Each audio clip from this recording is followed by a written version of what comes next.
just a quick tutorial on how to put together your triptych and a few tips here in Lightroom. So when you're in Lightroom and you have a lot of photos to go through, as we went over in class, I suggest that you just go through to cull your photos using the arrow keys. So in the library mode, top in the grid, just double click on your first photo, get it full screen, and then use those arrow keys to cycle through each of those photos.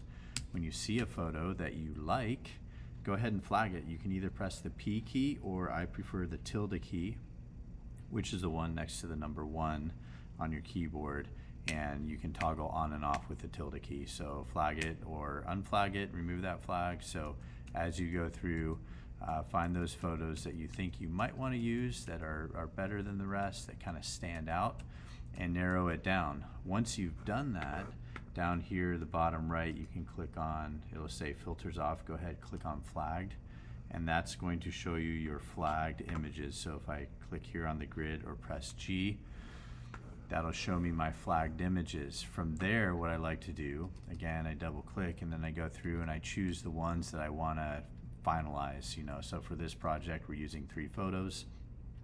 If you press the number 8 on your keyboard, it will change your photo to green, label it green, right? So that's what I did here.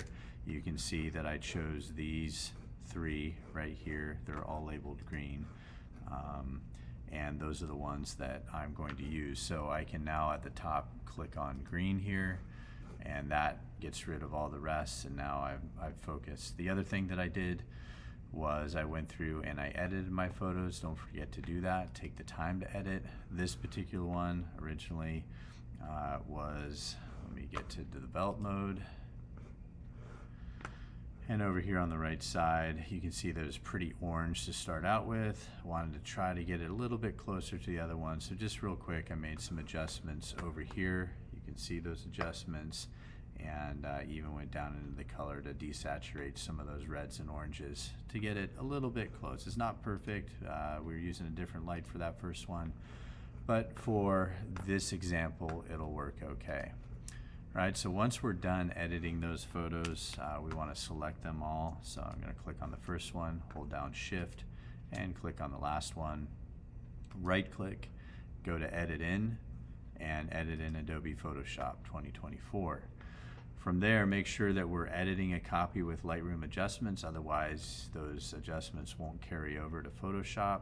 So I'm going to click Edit In, and those will open in Photoshop momentarily.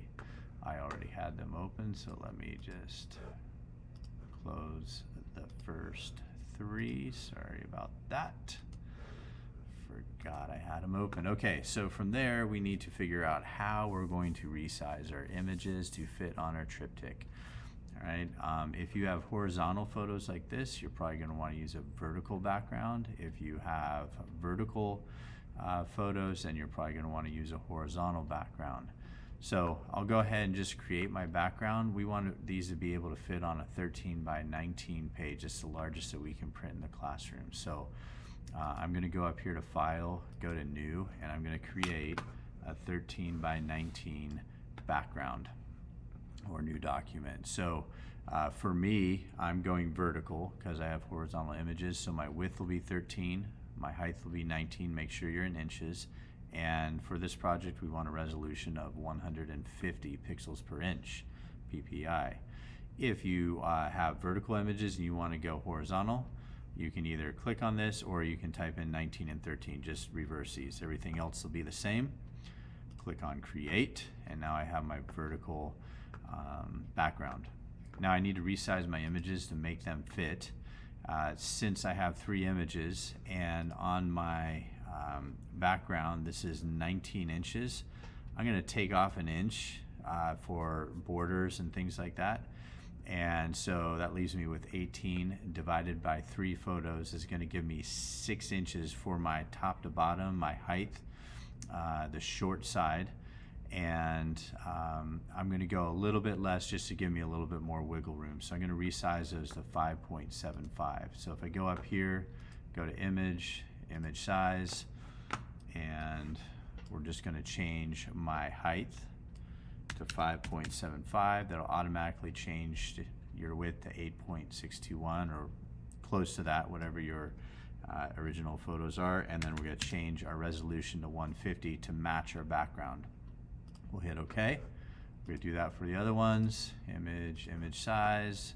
Again, height 5.75, resolution 150, and one more.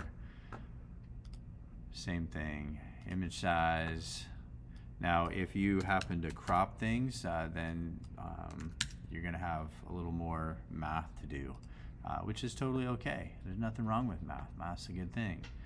All right, there we're going to go ahead and drag these up here. I want this one to be on the bottom. This one will go in the middle. And then this one will go on top. So we're just using the move tool, this guy over here, and we got these all on here. So now we want to line everything up, make sure our borders are even. What we're going to do is, first of all, make sure we have the ruler visible. Command R will toggle that on and off, or you can go up to View and go down here to Rulers and click on that. If right click on it, make sure it's in inches.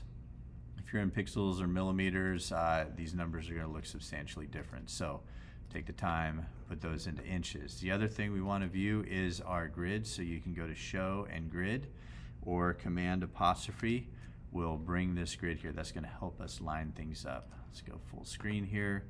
I'm going to zoom in just a hair, and what we'll do, actually let's zoom in a lot more.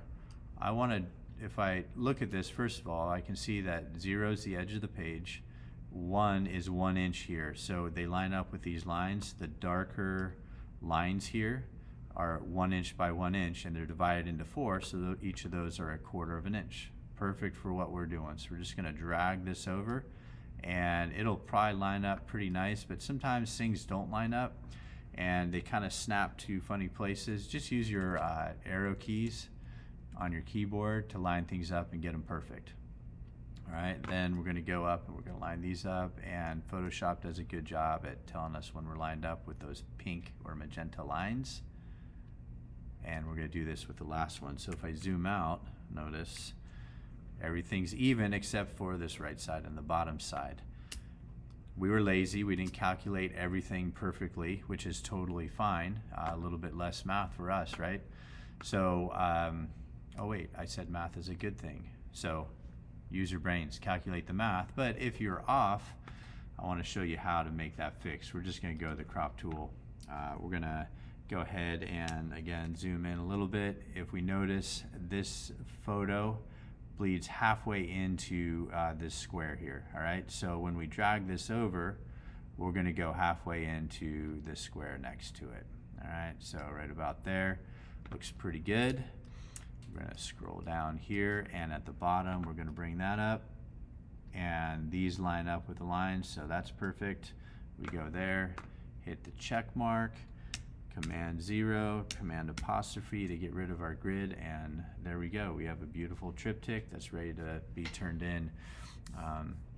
Always remember to save your files as a Photoshop file first, so that you can always go in and make changes if you need to down the road. And after you've done that, then go ahead and so let's just go over that. File, save, and you're going to save this, title it whatever you want, wherever you want to save it. That should be on your OneDrive, and format should be Photoshop. Click on save. I'm going to leave that untitled. Then we're going to go File, Save a Copy, and again, wherever you want, I'm going to save it in here. I'm going to label it my last name, first initial, and I'm going to change the format to a JPEG. That's going to get rid of all these layers, but that's okay. This is the file that is finished, and I'm submitting for the assignment. So click Save, and when it asks you for your quality, maximum to high, any of those, I like to go maximum. 10 is a good one, and hit OK. Now it's saved and it's ready to be submitted into Canvas. Hope this helps. If you have questions, let me know.